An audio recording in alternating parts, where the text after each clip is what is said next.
What's going on, guys? This is Mr. Teach, 66's Movie Reviews. I am Mr. Teach.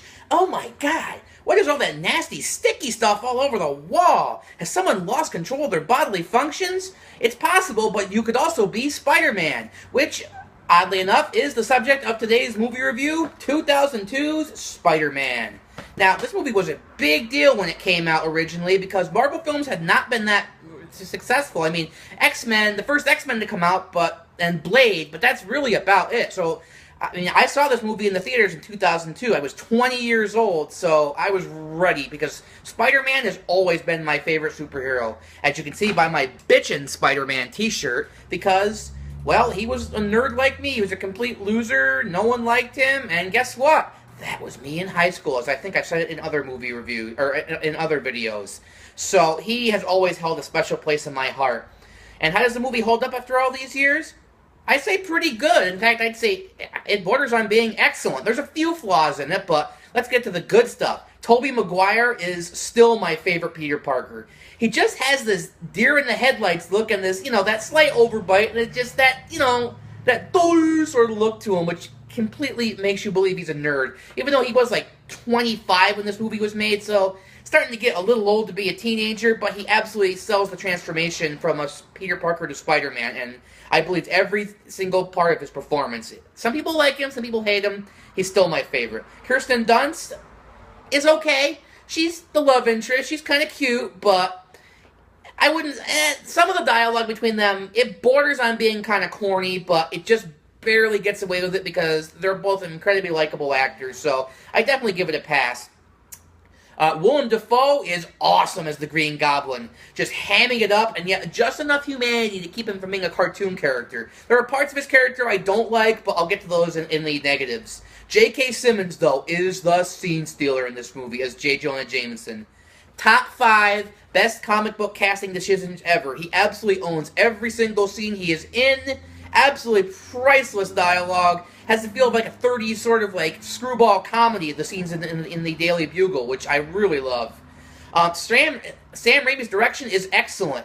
It's just, he has that specific style of, wacky over-the-top camera moves, sort of slightly campy performances and tone, but it's also meshed with some of his later films, some later films he did like Simple Plan, where he showed more dramatic side, but there's definitely that element of Evil Dead in it as well, in the wacky camera angles and stuff like that.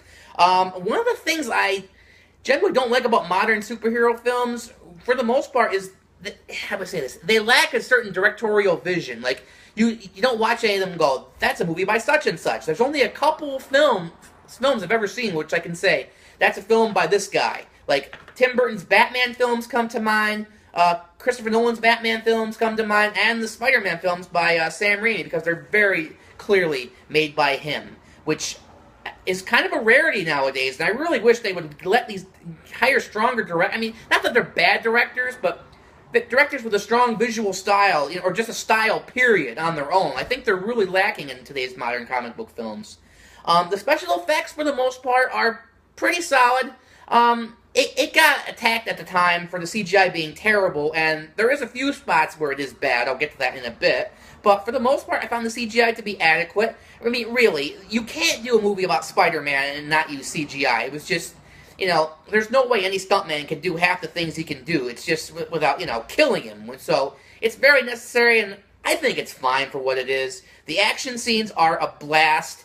Well, no, again, it's Sam Raimi. When people punch each other, especially at the end of the movie, where the Green Goblin and Spider-Man are duking it out, man, you feel the punches. Like, when there's parts where he punches Spider-Man in the face, and his face goes toward camera, and you feel the impact of it. They kick each other. I mean, it's hard to, convey that very well, and I must say the movie does a very good job of it. As for flaws in the movie, the only time the CGI really bothers me is the part where Peter is chasing the robber that killed Uncle Ben, and he's flying through the areas. He doesn't have his Spider-Man suit on. He's just got regular street clothes. Some of that CGI is pretty bad, and I think that's where a lot of the criticisms came from, because the rest of the CGI I thought was fine. The Green Goblin, while William Dafoe is great as the character, the mask is just too much. It's a static mask. You know, it has this expression on its face, and it's laughable. I mean, it has no expression. There's a few shots where you can actually see inside the mask, and you can see his mouth moving, his eyes, you know, going. They should have put some kind of lights in there or something to give the face some animation, because it's just slightly ridiculous. The suit itself is fine. It's just the mask was just too much for me. You know, this, so as I said, some of the dialogue between Kirsten Dunst and Tobey Maguire is a little cheesy. It borders on being like Star Wars level bad, but I think it just barely gets away with it. But there are a few times where I just kind of roll my eyes and go, oh God, really? There's also a few parts toward the beginning where Peter first gets his powers where you'd think he'd be like freaking out, like, I'm a spider creature now. Instead, he's just kind of like, oh. You know, he has the body of like not quite a bodybuilder, but he's, you know, all of a sudden in shape, and he's just sort of like, oh, okay. I mean, if I woke up tomorrow and was that cut, I'd be freaking out big time. But he's just sort of like, whatever. So that's a little hard to swallow, you know. But I guess overall, those are my really, off the top of my head, those are my only two real complaints with the movie, which are kind of significant. They drag it down a little bit. Oh, and I forgot one other thing. The Green Goblin, when he's basically confronting Spider-Man, saying, you know, we can imagine what we can accomplish together, what we could create. Well, what's he going to create? The movie never really says, like, what's his grand plan? Like, what's he want to do? Does he want to just go around killing people?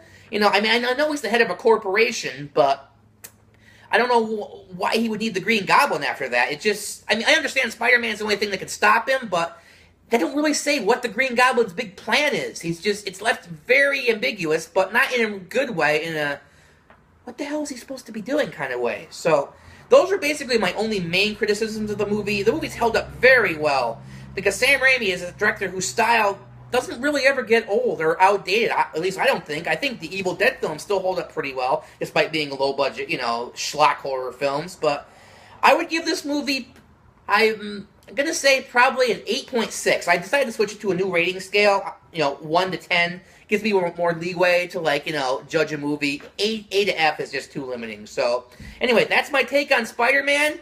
It's a pretty fun movie. If you haven't seen it, I would suggest you definitely check it out. It's a blast. But that's it for this week. See you next week for more Mr. Teej 66's movie reviews.